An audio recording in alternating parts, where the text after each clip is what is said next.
যে কোনো সমস্যার সঠিক জ্যোতিষ বিচার ও প্রতিকারের মাধ্যমে সমাধানে এক ও অনন্য মাতৃসাধক জ্যোতিষী শ্রী দেবরাজ শাস্ত্রী।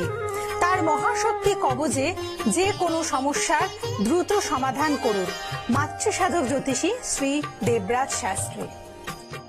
নমস্কার, আশা করি ভালো আছেন। কেন দেবরাজ শাস্ত্রীর অনুষ্ঠান এখন আর নতুন করে বলতে হয় না যে 3:30টার সময় চ্যানেল ভিশনে প্রোগ্রাম দেখার জন্য। প্রতিটা মানুষই এখন মোটামুটি জেনে গেছেন দেবরাজ শাস্ত্রীর অনুষ্ঠান মানে প্রত্যেক দিন 3:30, দুপুর 3:30 বাজলে দেবরাজ শাস্ত্রীর অনুষ্ঠান দেখতে পাওয়া যায়। এবার প্রশ্ন যেটা হচ্ছে, আমি বারবার আপনাদেরকে একটা কথা অনেক অনুষ্ঠানে বলেছি, সেটা হচ্ছে যে আমাদের বংশ পরম্পরা রিলেটেড জায়গায় বশীকরণ সিস্টেমে কোনো কিছু কাজ করানো হয় না। কিন্তু তার সত্ত্বেও কিছু কিছু মানুষ বুঝতে পারেনি বা কোনো কারণে আমার বলার জায়গায় শুনতে পায়নি, তাই তারা মাঝে মধ্যেই চলে আসছে এই বশীকরণ রিলেটেড নিয়ে। বারবার একটা কথা বলছি, বশীকরণ রিলেটেড নিয়ে আমাদের বংশ পরম্পরা রিলেটেড কোনো কাজ করা হয় না। এবার প্রশ্নটা যেটা হচ্ছে যে সবাই মহাশক্তি কবচ নতুন করে বলার তো কিছু নেই, কারণ আমাদের বংশ পরম্পরা রিলেটেড মহাশক্তি কবচ যার যার গলায় আছে তারা সমস্যা মুক্ত হয়েছে। এটা আমার কথা নয়, এটা আপনাদের মতো মানুষদের কথা যারা আমাকে ভরসা করে এসছে, কার্যকারিতা এসছে। কিন্তু আমি যে কথাটা বারবার বলি, সত্যি ভালো লাগছে যে মানুষজন এখন সঠিক মানুষকে বাঁচতে পারছে এবং সঠিক মানুষের কাছে কার্যকারিতা পাচ্ছে। আমি বলছি না যে আমার কাছেই মানুষ আসছে, কিন্তু আমার কথাটাকে যে আপনারা ফলো করেছেন এটাই আমার কাছে সবচেয়ে বড় পাওনা। আমি কি বলেছিলাম প্রতিটা অনুষ্ঠানে একটা কথা, দেখুন আমি এটা যুক্তি তর্কের অনুষ্ঠান নয়, আমি যুক্তি তর্ক করছি না কাউকে কিছু। প্রবলেমগুলো যেগুলো যেই জায়গাগুলো আপনাদের ক্ষেত্রে হয়েছে, কেন শুনবো চেম্বারে যে অমুক জায়গায় গেছি কার্যকারিতা পাইনি, অমুক জায়গায় গেছি কার্যকারিতা পাইনি, কেন শুনবো? যার জন্য আমি প্রতিটা অনুষ্ঠানেই এইভাবে বলে এসছি, আপনাদের যাকেই দেখান, যেখানেই যান, যাকেই ভালো লাগে আপনার সেখানে গিয়ে date of birth, time of birth and place of birth তিনটে জিনিস দেওয়ার পর আপনি চুপ করে বসে থাকবেন। কেন বলছি এই কথাটা? আমি বলছি না যে জ্যোতিষতান্ত্রিকদের পরীক্ষা নেওয়ার কথা, কারণ এই বসে থাকার ফলে আপনার অতীতের যে ঘটনাগুলো আপনি জানেন বা আপনারা জানেন, সেই জায়গাটা সেই জ্যোতিষ বা তান্ত্রিক মেলানোর ক্ষেত্রে কার্যকারিতা করছে কিনা। যদি দেখেন যে হ্যাঁ তিনি মেলাতে পারছেন, অতীতে যে যে ঘটনাগুলো আমার জীবনে ঘটেছে সেটা ওনার জানার কথা না, আমার জানার কথা, কিন্তু আমার date of birth, time of birth, place of birth বা অনেক সময় হাত দেখে আমাকে এই কথাগুলো বলেছে যেগুলো আমি দেখলাম হয়েছে, তাহলে সেই মানুষটির ভবিষ্যতে যে যে কথাগুলো আপনার জন্য যে যে কথাগুলো বলবে সেটা মেলার সম্ভাবনা 99%।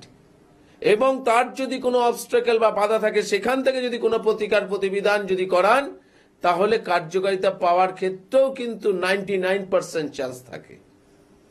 কিন্তু আপনারা কোন জায়গাটায় ভুল করেছিলেন? আপনারা ভুল করেছিলেন কোথায়? যখন কোনো জ্যোতিষতান্ত্রিকের শরণাপন্ন হয়েছেন তখন সে বলছে কার জন্য এসছেন, আমার ছেলের জন্য বা আমার জন্য, যার জন্য কি সমস্যা নিয়ে এসছেন।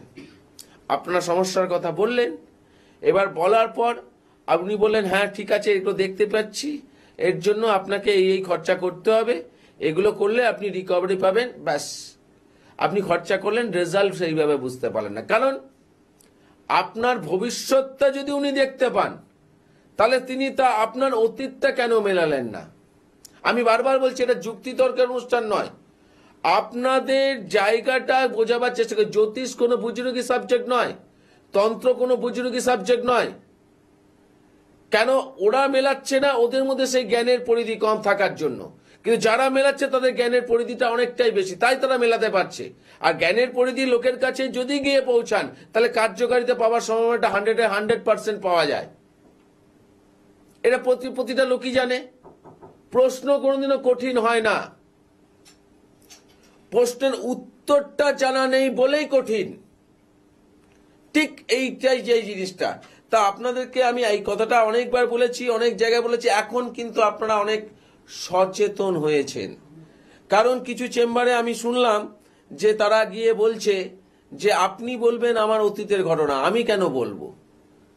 কিছু জ্যোতিষরা তাকে টাকা ফেরত দিয়ে দেওয়া হয়েছে, আমাদের এত সময় নেই। না, ভালো করলেন, বেঁচে গেল আপনার, মানে কি বলবো, বেঁচে গেল আপনার গচ্ছিত কিছু অর্থ বেঁচে গেল। যদি সেখানে যদি সেই প্রেডিকশনটা যদি উনি করতেন এবং অতীত না বলে যদি ভবিষ্যতে স্বপ্ন দেখাতেন, তাহলে হতে পারে যে 5টা লোকের মতো আপনিও সেখান থেকে প্রতিকার করার পরও কার্যকারিতা নাও পেতে পারতেন। এই জায়গাগুলোকে আগে বুঝুন। আমি বারবার একটা কথা বলছি, আমি বলছি না আমি সবচেয়ে বড় জ্যোতিষ, আমি বড় তান্ত্রিক, আমি এই কথাগুলো বলতে রাজি নই। তবে আমার সিস্টেমটা যেটা হচ্ছে, যে মানুষটি আমার সামনে আসছে, যে মানুষটি আমাকে ভরসা করে আসছে, আমার দায়বদ্ধতা সেই মানুষটাকে সঠিক পথ দেখানো এবং সঠিকভাবে রেমেডি বা রিকভারি করে সেই মুখটা হাসি মুখে ফোটানো, এটাই আমার দায়বদ্ধতার মধ্যে পড়ে। কিন্তু আমি কেন শুনবো স্যার, আপনার কাছে এসছি স্যার, 5 জায়গায় ঘুরে এসছি, আপনার অনুষ্ঠানটা শোনার পর আমি দেখলাম যে হ্যাঁ স্যার কথাটা ঠিক কথা, আমরা তো এইভাবেই ভুল করেছিলাম, কিন্তু আপনার কাছে এলাম কেন স্যার, আপনি বলেছিলেন অতীত আমি মেলাবো, আপনি শুনবেন, সেই জন্য এসছিলাম। কিন্তু আপনি যেভাবে আমার অতীত মিলিয়ে দিলেন, আমার তো মনে হয় আমার বাড়ির কাছাকাছি লোক বা বাড়ির কাছের লোকও এত কিছু জানে না যেটা আপনি জানেন। এটাই অ্যাস্ট্রোলজি, এটাই তন্ত্রের পাওয়ার। কারণ আপনার অতীত আপনি জানতেন, আমার তো জানার কথা নয়। তাই অনেক সময় অনেকে ভাবে আচ্ছা স্যারের সঙ্গে লাইভে কথা বলা যাবে। প্রথম কথা, লাইভ সবচেয়ে মাথায় রাখবেন, লাইভ আমি খুব কম করি, এটা একটা ফার্স্ট কথা, লাইভটা আমি খুবই কম করি। কিন্তু যারা মনে করছেন যে স্যারের সঙ্গে সরাসরি কথা বলবেন, তার জন্য লাইভ বলতে গেলে চেম্বারগুলোতে চলে আসবেন। দেখুন, আপনার জীবনের ভবিষ্যৎটা পরে দেখাবো, আগে অতীতটা দেখাবো আপনাকে। চ্যালেঞ্জটা আমার ওইখানেই। আপনি সমস্যায় পড়েছেন, কেন আপনার জীবনে এই সমস্যাগুলো ঘটলো সেটা আগে জানুন। আপনাকে যদি আমি বলি যে হ্যাঁ আপনার সামনে বিশাল একটা ফাড়া আছে, বিশাল একটা কার্যকারিতা আছে, বিশাল একটা পজিশন আছে, আপনার ভাগ্য দুর্দান্ত, আপনার সামনে কোটিপতি হবার যোগ আছে, সবকিছু আমি ভবিষ্যৎ দেখিয়ে দিচ্ছি, আপনি আনন্দিত হতেই পারেন। সেটা কদিনের জন্য, কয়েক বছরের জন্য, কয়েক মাসের জন্য। তারপরে তো বলবেন যে আমাকে একজন বলেছিল কিন্তু কিছুই তো হলো না। কারণ ভবিষ্যৎ তারাই দেখতে পারবে যারা আপনার অতীত ঘাটবে, আর যারা অতীত ঘাটবে না তাদের কাছে যদি ভবিষ্যৎ দেখে যদি প্রতিকার প্রতিবিধান করান, তার দায়িত্ব টোটাল আপনাদের। তখন কিন্তু আমি শুনতে রাজি নই যে আমার এতগুলো অনুষ্ঠান, এত দিন ধরে, এত বছর ধরে আমি বলে যাচ্ছি একই কথা, অনেক মানুষ সচেতন হয়েছেন, আজকে অনেক মানুষ কিন্তু প্রতারিতর হাত থেকে বাঁচছেন। এই জায়গাগুলোকে আগে বুঝতে হবে। আমি প্রোগ্রামটা করছি শুধু আপনাদের জন্য, কারণ আমার ক্লায়েন্ট টু ক্লায়েন্টের সংখ্যাটা সবসময় আমার বেশি। আমি আপনাদের বড় বড় কথা বলবো না, আমি আপনাদের ভয় করাবো না। অনেকেই বলেছে দেখুন তো স্যার আমার অ্যাক্সিডেন্ট যোগ আছে কিনা। আমি দেখলাম যে না, সেরকম কানেকশন নেই। বলছে কেন স্যার, আমি তো 2 জায়গায় গেছিলাম, তারা তো বলেছিল অ্যাক্সিডেন্ট যোগ। আমি বললাম তো আমি তো কানেকশন দেখিনি। কবে পড়েছিল? বলেছিল স্যার বছর খানেকের মধ্যে। আমি কয় বছর আগে পড়েছিল এটা? বলছে তাও 3 বছর হয়ে গেল। তা 3 বছর হয়ে গেল, এখনো পর্যন্ত সেইভাবে কোনো অ্যাক্সিডেন্ট যোগ সে দেখতে পেল না। সে আবার তার ভয়ের মধ্যে একটা কাজ করে দিয়েছে, তার মাইন্ডে ভয় ঢোকানো হয়েছে। আমি বললাম আপনার তো অ্যাক্সিডেন্ট যোগ ছিল না। যেটা নেই সেটাকে কেন জোর করে বলবো? এই জায়গাটাকে আমি পক্ষপাতী নই।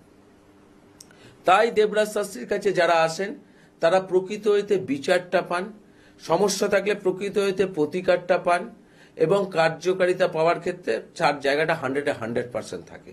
সেই মানুষগুলো যখন বলে আগে স্যার আপনার কাছে যদি আসতাম তাহলে আমার জীবনে এত প্রবলেম আমি ফেস করতাম না, তাহলে এতগুলো অর্থ আমার এইভাবে নষ্ট হতো না। শুনতে খারাপ লাগে, মানুষ তো অনেক কষ্টে অর্থটা উপার্জন করে, সে তো নিজের ভালো থাকার জন্য সে তো কোনো মানুষকে সেইটা দিয়েছিল, যাতে সে ভালো হয়, কিন্তু সেই দেওয়ার পরেও সেই রেজাল্ট বুঝতে পারেনি। কেন হবে সেটা? কেন হবে? তাহলে সেই মানুষটি যখন আমার কাছে এলো, সেই মানুষটি কেন রেজাল্ট বুঝতে পারলো? তার মানে আপনারা সঠিক মানুষের কাছে গিয়ে প্রতিকার প্রতিবিধান করাননি, তাই রেজাল্ট পাননি। আর কেন করাননি তার জন্য তাই কিছুটা দায়ী আপনারাও, জানেন না বলে। কারণ বেশিরভাগ জ্যোতিষতান্ত্রিকরা বলে সময় তো দেয় না, সময় তো দেয় না। আরেকটা জিনিস কি বলে, আমাদের অতীত মেলাতে গেলে দরকার নেই, অতীত যেটা ঘটে গেছে সেটা ছেড়ে দিন, বর্তমান আর ভবিষ্যৎ নিয়ে চলুন। যেটা ঘটে গেছে সেটা নিয়ে ঘামিয়ে লাভ কি? আমি কি করে বুঝবো যে আপনি আমার ভবিষ্যৎ যেটা বলবেন সেই জিনিসটা কতটা পারফেক্ট হবে? আমি তখনই বুঝতে পারবো যখন আমার অতীতের ঘটনা আপনি বলবেন। আর যখন দেখবেন কোন জ্যোতিষতান্ত্রিক অতীতটাকে এড়িয়ে চলে যাচ্ছে, এইবার বুঝে নেবেন যে তারপরেও আপনি তার কাছে কোনো সমস্যার জন্য প্রতিকার করবেন কিনা, বুঝে নেবেন। কিন্তু যারা ওইখান থেকে টেবিল থেকে উঠে আসতে পারবে তাদের ওই পয়সাটা বেঁচে গেল। প্রকৃত মানুষের কাছে যান। আমি যুক্তিতর্কের অনুষ্ঠান করছি না, আমি বলছি না যে সবাই খারাপ সবাই ভালো, এটাও বলছি না। বা আমি বলছি না যে আমি সবচেয়ে সর্বসর্বা, আমি সব ভালো, না সেটাও বলছি না। আমি বলছি জ্যোতিষের কাছে যেতে গেলে জ্যোতিষ আপনাকে ভবিষ্যতের স্বপ্ন দেখাচ্ছে, তান্ত্রিক আপনাকে ভবিষ্যতের স্বপ্ন দেখাচ্ছে। যদি ভবিষ্যতের স্বপ্নটা যদি তারা দেখতে পায়, তারা আপনার অতীত কেন দেখতে পাবে না? যেগুলো আপনি ফিল করেছেন, যেগুলো আপনার জীবনে ঘটে গেছে, সেই জিনিসগুলো তো আপনি জানেন, কিন্তু সেই ব্যক্তিও তো দেখতে পাবে। সে আপনার ভবিষ্যৎ দেখতে পাচ্ছে, বর্তমান সময় দেখতে পাচ্ছে, সে অতীত এড়িয়ে যাচ্ছে। তাহলে তাহলে কোথায় যেন একটা শিক্ষার অভাব দাঁড়িয়ে যাচ্ছে, তাই সে অতীতটা এড়িয়ে চলে যাচ্ছে। কেন? ভবিষ্যৎ তো আপনিও দেখেননি, আর উনি যেটা বলছেন সেটা হবে কিনা ওনার মধ্যে কনফিউশন আছে। তা যারা প্রকৃতভাবে কার্যকারিতা পেতে চাইছেন, যারা প্রকৃতভাবে প্রতিকার প্রতিবিধান করতে চাইছেন, যারা বংশ পরম্পরা রিলেটেড মহাশক্তি কবচের আওতায় আসতে চাইছেন, তাদের জন্য এই দুটো ফোন নাম্বার। আর দেখে নিন আপনার কোথায় কোন জায়গায় আপনার জন্য সুবিধা, সেই অনুযায়ী আপনারা দেখে ফোন করবেন। আর যারা দূর দূরান্ত থেকে অনুষ্ঠান দেখছেন তাদের জন্য অনলাইন কনসালটেন্সি আছে, কিন্তু কিছু প্রসিডিওর আছে, সেগুলো আগে জেনে নেবেন। এবং বারবার একটা কথা বলছি, হাত জোর করে বলছি, জ্যোতিষ শাস্ত্র কোনো বুজরুকি শাস্ত্র নয়। আবারও জোর গলায় বলছি, তন্ত্রশাস্ত্র কোনো বুজরুকি শাস্ত্র নয়। কেউ যদি আপনার প্রতিকার প্রতিবিধান দিয়ে প্রতারিত হন আপনি, সেটা সেই ব্যক্তির দায়ী, তার জন্য শাস্ত্র কোনো মতে দায়ী নয়। যেখানে যাবেন, যার কাছে যাবেন, যাকে ভালো লাগবে তার কাছেই করুন, কোনো অসুবিধা নেই। শুধু আমার এই ছোট্ট কথাটাকে মনে রাখবেন, date of birth, time of birth, place of birth দিয়ে চুপ করে বসে থাকবেন। অতীত মেলাতে দিন। অতীত এড়িয়ে যাচ্ছে মানে আপনাকে বুঝে নিতে হবে যে আপনার ভবিষ্যতে যেগুলো বলবে সেগুলো হওয়ার সম্ভাবনার মধ্যে 100% জিজ্ঞাসা চিহ্ন রয়ে গেল। এবার তার কাছে প্রতিকার প্রতিবিধান করে পেতেও পারেন, আবার নাও পেতে পারেন, সেটার দায়িত্ব টোটাল আপনাদের। এই বলে আজকের মতো অনুষ্ঠান শেষ করছি। আবার দেখা হবে ঠিক একই সময়। আজকের মতো নমস্কার।